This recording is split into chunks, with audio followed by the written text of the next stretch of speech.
RG3's take. RG3 came out and made a take. He said that let Caleb Williams be Caleb Williams. Ain't nothing wrong with him wearing pink fingernail polish and having a pink phone case. Quite frankly, if he goes to Chicago, then the Bears fans should be rocking whatever he is. Stop the hate and accept him for who he is. So basically, he's saying he's a weirdo and we should accept him. Like, that's what I take out of it. I don't, Shaun, I just want to ask you, like, listen, I don't care. I don't bash anybody. I don't care what you are. That's you. I'm trying to figure out when did we start feeding it onto ourselves? That's what my point. Like, we're forcing shit on people, and I'm like, no, I don't have to like it. Like, I don't have to like it. You can, but me personally, I don't want the leader of my locker room to have that aura, I guess, or that backstory, I guess. That's just my take. I don't know. There's a duality to this because people that haven't been in a football locker room don't understand that's the most organic space in America. Most intimate setting, in my opinion. Nobody gives a damn about anything you do, how you dress. All we care about is when we hit play on that damn film, that the job you're responsible for, you're doing it. And I don't have an issue with Caleb wearing that. I mean, would I do it? No. I do think the one thing Caleb's got to be careful of is it looks like he's seeking attention to some people. It looks like he's going out of his way to say, look at me. And also, I tell athletes this all the time. If you want to be spectacular off the field, then guess what? It's going to be a lot of pressure for you to be spectacular on the field as well. I mean, you can't be flamboyant and have all of this personality, energy off it. They're going to expect that same level of production right from the beginning.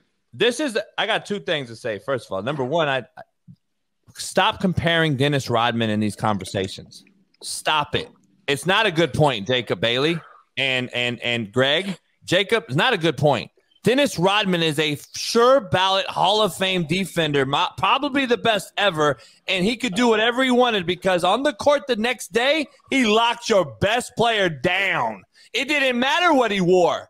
This kid is putting a target on his back before he's even busted a grape.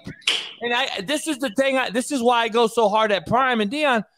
The target that they're putting on themselves at Shador and Colorado is my only issue because it's making it harder at the end of the day. If you do fail, I hope you don't fail, but if you do fail, you're allowing every hater in the world to just say, I told you so. Y'all talked all that talk. You wore that watch. You did this. You did that.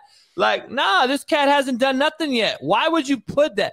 I just feel we've lost humility in sports. And that goes back to my take with Matt argument. I don't think these kids know who Dion Primetime Sanders is. They know who Coach Prime is now over the last few years, but they don't know Dion, Shaun. Like, I don't believe these kids have an investment in Dion Sanders. They have an investment in Coach Prime. They gave him a little money. He's popular now. He's on social media. I don't think they understand who Dion is. And that was my only point with Smitty and Matt I was making. Like, they understand who he is now. But they don't get who really. I think what they miss with Dion and with Dennis Rodman, they earned the right to be flamboyant. Dennis Rodman never dressed like that when he played for the Pistons. He just was a hard-working guy that came off the bench, earned the starting spot, was going to go out there and do all the dirty work for years, get rebounds, make the hard fouls, play defense. And they actually say he had a really good offensive game, but he sacrificed because they had Isaiah Thomas, Joe Dumars, all of those guys on offense. Primetime showed up in every game when it mattered the most. Whether it was a punt return, whether it was an interception, whether it was a pass deflection, like he helped put Florida State on the map. Like he earned the right to be there. When he got to the Falcons, he was primetime. I mean, so that's what I think some of these kids kind of are missing out. When Dennis Rodman became eclectic, it was an intentional ploy to create a brand that he could monetize. That's how he got Carl's Jr. commercials. Yes. Like, it wasn't like, it was look at me. And if I knew Caleb, I just would caution him that if you're going to take that approach, you have to be that dude from the beginning on the field. And maybe he will be. We're talking as if and I say we, I'm including myself because I've been on your guys' side for the most part as well. Like, I think it's not the smart move to bring that pressure on you. But let me be devil's advocate. Caleb is a super confident guy. I've came out on the show and said during the combine, he came off almost a little too confident, a little too cocky. But maybe he's really like that. Like maybe Caleb is really as good as the media is claiming he will be. And if that's the case, then if he goes in here and balls out, none of this shit will matter. We're only making comments because let's be real. A lot of us don't think he's as good as the media has portrayed him, and we think he's just shooting himself in the foot by asking for all this attention, doing all this extra stuff off the field because we think that he's not going to be as great as the people are saying, and it's going to end up being backlash. But at the end of the day, if we're cool with Dennis Rodman doing it, we're cool with Primetime doing it, then at the end of the day, we should be cool with Caleb doing it. Yeah, they did it in a different order. You can say Rodman, came in humble and then got crazy. Coach Prime, let's be real. Prime from the jump said if so-and-so would have drafted me, they would have to put me on layaway. Ask for so much money. That's before he set foot in the NFL. And we had no problem with that. We thought it was funny as hell. So you're missing his point. He already balled. What are you talking about? No, time out. So no. I'm talking about NFL draft for Dion. What did Dion say NFL draft before he played a snap in the NFL? He said if so-and-so would have drafted me, I would have so much money that would put me on layaway before he took any snap in the NFL. So yeah, he balled in college. But who else balled in college? Caleb Williams, who was a Heisman winner. First of all, this guy got to be consistent. This guy was a professional athlete at 2 sports at the highest level. We're speaking in hindsight right now. It's not even a comparison. No. Stop. No. We don't know what Caleb's going to become, so that's unfair. Let's go back to when Dion Sanders was in the NFL draft. We have no idea what's going to happen. He's in the NFL draft. He was already dressing flamboyant. He already knew he was a 2-sport athlete. We didn't know he was going to be Dion like this. But we knew he was a 2-sport athlete, a professional one. He got drafted, Smitty. He got drafted in both. Okay, Kyler Murray got drafted. Russell Wilson got drafted. Like all that, that doesn't mean anything. I'm saying we didn't know that they were going to be. He was going to be this great. My point. You're missing my point.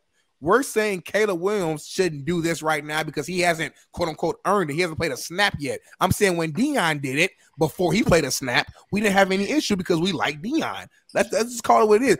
Let's be real. As men. I'll speak for myself. I don't want to speak for y'all.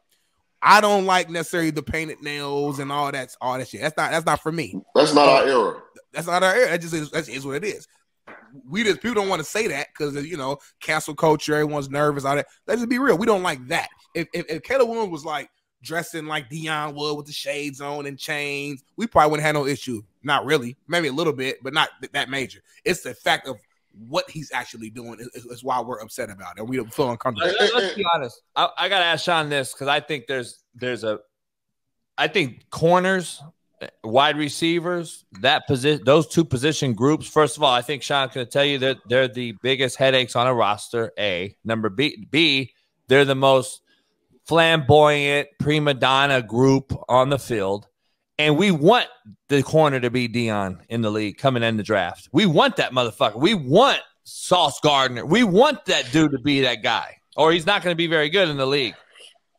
Quarterback is a complete – I think, to be fair to Caleb, I think quarterback is what we're not really saying. I think quarterback's a different animal. Like, you're the face of the franchise for 20 years if you're the guy. If you're the Tom Brady, the Herbert, the Josh Allen, the Mahomes, you're the face of a franchise for 20 years. Let's just say it, right? 15, 20 years. I think it's just different. Corners are going to come and go. Wideouts are going to come and go. I just don't think quarterback, Shaun, this is how I used to coach him. It's not in your job description. It is not in our job description to be a shitbird, to not be a leader, to not be first one there, last one to go. It's not in our job description to not know what everyone on the field's doing, what the locker room is doing. Hey, coach, man, we got a bunch of shitbirds in the locker room, man. They're doing some crazy shit. I mean, so you call it snitcher you want, but the quarterback is the GOAT or the hero at the end of the day. That's why he's the highest paid. That's why he's looked at different when he's shitty. They are the most, I guess, glaring. This is why I say they're the most glaring when you look at the guy coming out the draft. And when you do this, you put this on him, it just magnifies it, in my opinion. It's not a corner. I mean, this guy ain't a corner. This guy ain't not a wideout.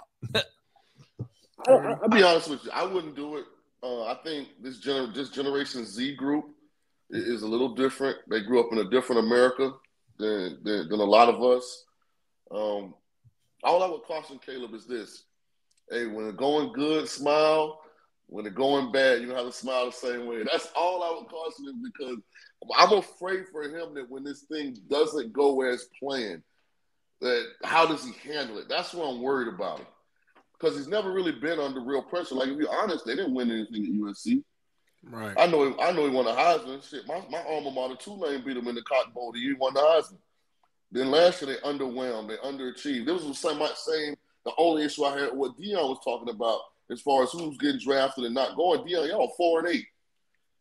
Y'all lost. That's what I don't get. Y'all lost 8 of y'all last 9 games. What the That's hell what are you talking about get. the draft? Like, Yeah. should you be talking about making a bowl game? Like, everything Dion's doing in Colorado makes me feel like he won't be there after this year. That's how I look at it too. I don't see humility, dog. You're the leader. That's why people aren't seeing the coaching side of it. They're seeing the flash and the Little Wayne and everybody on the sideline. That lasted very quick. That didn't last very long, dog, when you start losing. And I'm just saying, like, America loves a winner. You know what I'm saying? And I don't know how you can mandate it just because you're Dion Sanders. I get your Dion, but, like, you haven't done nothing as a head coach. You've lost 2 bowl games at the HBCU level when it mattered, and you haven't won anything here. You are holding on to your name, in my opinion. And I just how I look at it. I want to see we got to see it, right? Like, that's where he's put this target on, that he has to succeed. Like, or you're a failure to the black community, to everyone that called you a sellout leaving HBCU for Colorado, for a white boy city. Like, this is the shit that's going to hit. And I'm telling you, that's why I hate that he does it, because I like Dion. I'm like, dog, I talked to Dion. I'm like, dog, I just think you're putting a bad fucking target on your guys' chest.